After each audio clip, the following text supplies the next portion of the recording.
Hi guys, চলে এসেছি অনেকদিন পর তোমাদের সাথে একটা নতুন ভিডিও নিয়ে। তো তোমরা জানো যে আমার এই চ্যানেলে শুধু খাওয়ার ওপর ভিডিও থাকে না, থাকে মন্দির ও নানা ঘোরার ভিডিও। তাই তার জন্য চলে এসেছি এই সোদপুরে নতুন একটা মন্দিরের খোঁজ নিয়ে, যেটা হলো সাই বাবা মন্দির। আর এই মন্দিরটা অবস্থিত ঠিক সোদপুর বিটি রোড, যেখান থেকে ডান দিকে ঘুরে যাচ্ছে ব্যারাকপুর মোড়, ঠিক তার পাশে একটুখানি গিয়ে রাজা বিস্কিট কোম্পানির পাশে এই সাই বাবার মন্দির তোমরা দেখতে পাবে। আর এই মন্দিরের ভেতরটা দেখো তোমরা কত সুন্দর করে সাজানো। তাই আমরা একটু দিনে সন্ধ্যেবেলা এসেছি বলে এই সন্ধ্যেবেলার যে একটা লাইটিংয়ের পরিবেশটা সেইটুখানি তোমাদেরকে দেখাতে পাচ্ছি।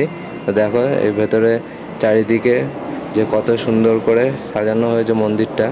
আর মন্দিরটা তো খুবই সুন্দর, চারিদিকে কতটা পরিষ্কার পরিচ্ছন্ন। আর তার জন্যই দেখো এই ভক্তদের যে এত সমাগম হয়েছে এই মন্দিরে। তো দেখো এই সাই বাবা মন্দির, আর তার পাশে নিচে বসে আছে কত ভক্ত, যে বিভিন্ন জায়গা থেকে এসেছে তারা।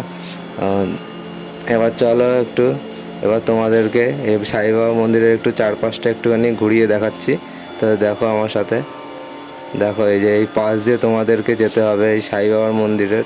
এই পাশ দিয়ে একটা রাস্তা করেছে, যেখান থেকে গিয়ে লাইন বাই লাইন গিয়ে প্রতিটা ভক্ত সাই বাবাকে দর্শন করতে পারবে। তো দেখো এখন আমিও চলেছি সাই বাবাকে দর্শন করার জন্য। তো আমি যেই সময় গেছিলাম সেই সময় ভিড়টা একটু কম ছিল, তো তার জন্য আমাকে খুব একটা কষ্ট করতে হলো না, খুব অতি সহজেই সাই বাবার দর্শন পেয়ে গেলাম গিয়ে।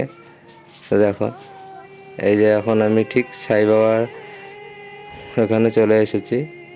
সাই বাবাকে তো দর্শন করলাম, আর সাই বাবার মন্দির, সাই বাবার এখানে তোমরা প্রণামী বাক্স দেখতে পারবে। তোমাদের যদি মন চায় সেখানে তোমরা প্রণামী দিতেও পারো, নাও দিতে পারো, এমন কোনো বাধ্যবাধকতা নেই। তো চলো এখন এই চারপাশটা দেখো কত সুন্দর করে পরিষ্কার পরিচ্ছন্ন একদম। আর এখানে এই বিশেষ এখানে সন্ধেবেলা এই সময় কীর্তন হয়, বিভিন্ন রকমের সাই বাবা অন্যান্য দেবদেবীর গান শোনানো হয়। তা তোমরা আসলে তোমরাও শুনতে পাবে এদের গান। তো চলো, আর তোমরা যদি এই মধ্যমগ্রাম, বারাসাত কিংবা এর আশেপাশে হয়ে থাকো, যারা আমার ভিডিও দেখছো তারা অবশ্যই এখানে এসো, তোমাদের অবশ্যই ভালো লাগবে। তো চলো, দেখা হচ্ছে পরবর্তী নেক্সট ভিডিওতে।